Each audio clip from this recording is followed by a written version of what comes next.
Tag question. É uma pergunta em uma frase. Você usa quando, por exemplo, tiver quase certeza que sim ou não. Ou seja, para tirar uma dúvida.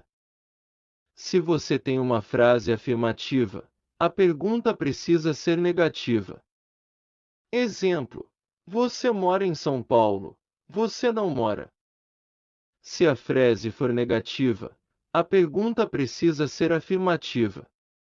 Exemplo: você não mora em São Paulo. Você mora. Agora vamos ver outros exemplos. Vamos começar com duas frases afirmativas com o verbo to be. Você está na escola. Você não está. Você não está na escola. Você está. Ela está na escola. Ela não está. Ela não está na escola. Ela está. Atenção! Antes da vírgula as frases ainda não foram transformadas em perguntas. Isso somente ocorrerá depois da vírgula na frase. Agora exemplos sem verbo to be.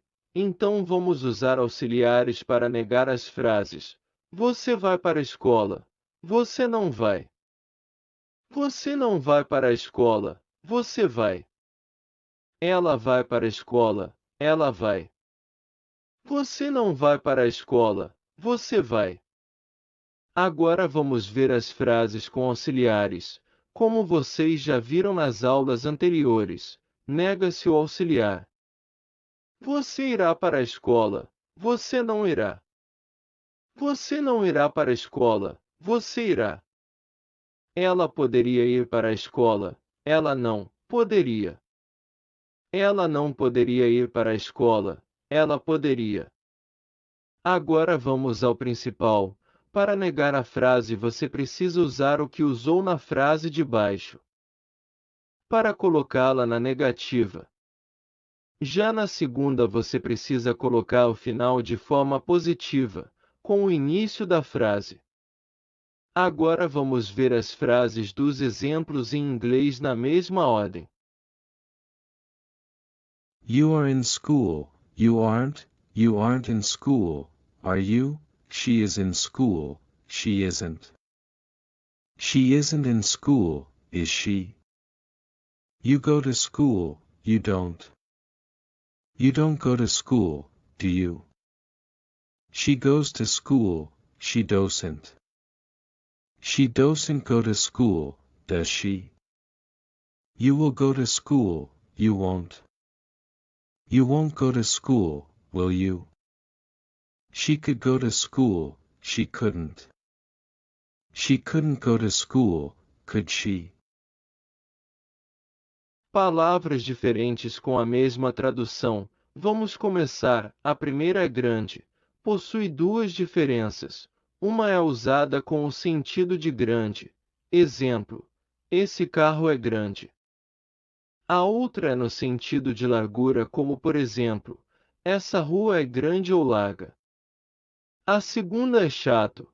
A primeira é no sentido de irritante, assim como uma pessoa que não para de falar, por exemplo. O outro é de entediante. O outro é no sentido plano, exemplo: pé chato. O terceiro é café.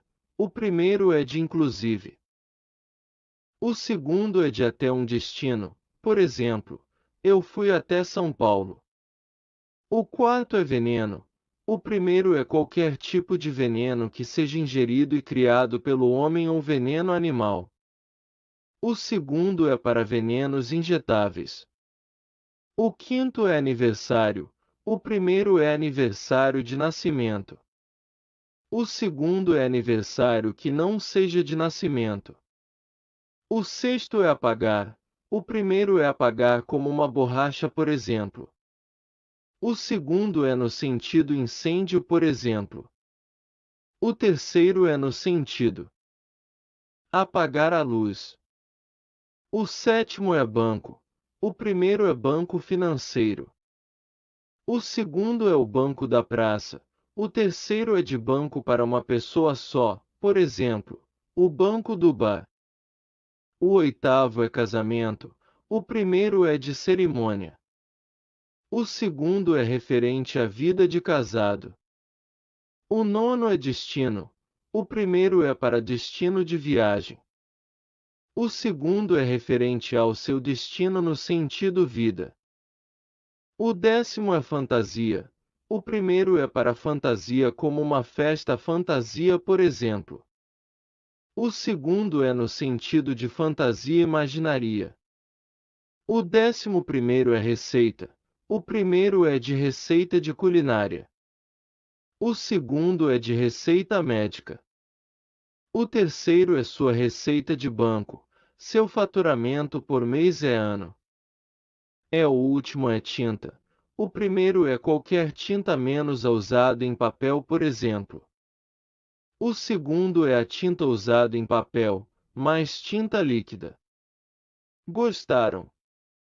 Agora vamos ver as frases dos exemplos em inglês na mesma ordem.